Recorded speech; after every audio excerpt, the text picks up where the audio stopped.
দিয়ে দিচ্ছি লবণ, হলুদ, লঙ্কা গুঁড়ো আর দেবো একটু কিছুটা সর্ষের তেল। এই দিয়ে আমি মাখিয়ে নিয়ে রেখে দেবো মিনিট 5। আর যদি কেউ মাছের গন্ধ পছন্দ না করেন তাহলে এখানে তেলের বদলে লেবুর রস দেবেন।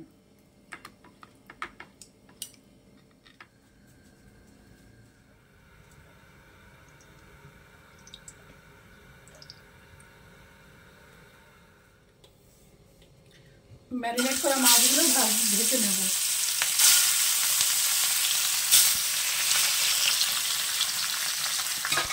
এবার আমি একটা প্যান নিয়েছি, প্যানের মধ্যে দিয়ে দিচ্ছি আস্ত ধনে,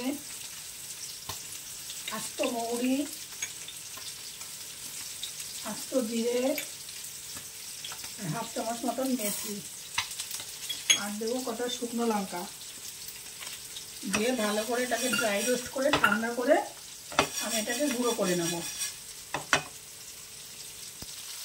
মাছগুলো ভাজা হয়ে গেছে, মাছগুলো কিন্তু বেশি পোড়া হয়নি, লঙ্কা গুঁড়ো দিয়ে মেখে রেখেছিলাম তো সেই জন্য এরকম সুন্দর কালারটা এসছে। মাছগুলো এবার তুলে নেব। মাছ ভাজা তেলেই ফোড়ন দেবো হচ্ছে একটু 5 ফোড়ন দেবো, দেব রসুন বাটা, আদা বাটা,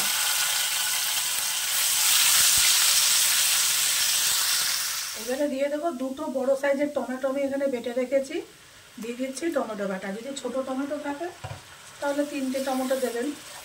আর মাছের পরিমাণ অনুযায়ী তো অবশ্যই আপনারা মশলাটা কম বা বেশি করবেন। এবারে দিয়ে দেবো লবণ, আচ্ছা দেবো এবারে হলুদ,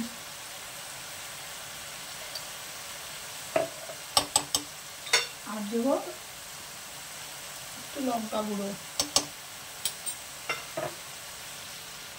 দিয়ে আবার এটাকে ভালো করে কষিয়ে নেব। মশলাটা কষানো হয়ে গেছে, এবার আমি এর মধ্যে যে ভাজা মশলাটা করে রাখলাম সেই মশলাটা দিয়ে দেবো 2 চামচ। এখন দিচ্ছি 2 চামচ, আবার পরে দেবো। দিয়ে দেবো জল।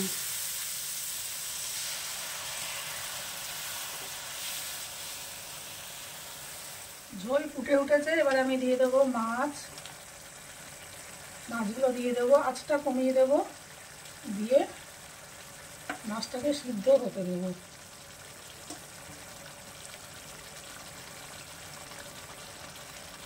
এইটাকে আমি আরেকটা পরের স্টেজে আরেকটা কাজ করে নিচ্ছি, এটা সিদ্ধ হতে কম আছে। দিয়ে দিচ্ছি সর্ষের তেল, তেলটা একটু বেশি লাগবে কারণ আমি এখানে পেরেস্তা করব। তেল গরম হয়ে গেছে, এবার কুচানো একটা বড় দিয়ে দিচ্ছি, জাস্ট এটাকে একটু পেরেস্তা করবো। গ্যাসটা ভাজা হয়ে গেছে, অনেকটাই বেশি ভাজা হয়েছে, এর থেকে বেশি আর কড়া করব না, তাহলে তেতো হয়ে যাবে। এটাকে তুলে এবার ঠান্ডা করব। মাছ পুরো হয়ে গেছে রান্না। এবারে আমি এই যে বেরেস্তাটা তুলে রেখেছিলাম এই বেরেস্তাটা দিয়ে দেবো, ছড়িয়ে দেবো, আর একটু নাড়াচাড়া করে মিশিয়ে দিয়ে নামিয়ে দেবো। এর মধ্যে কিন্তু কোনো ঘি গরম মশলা পড়বে না, তাহলে যে ওই আচারের যে একটা ফ্লেভার, মশলার যে একটা ফ্লেভার সেইটা পাওয়া যাবে না।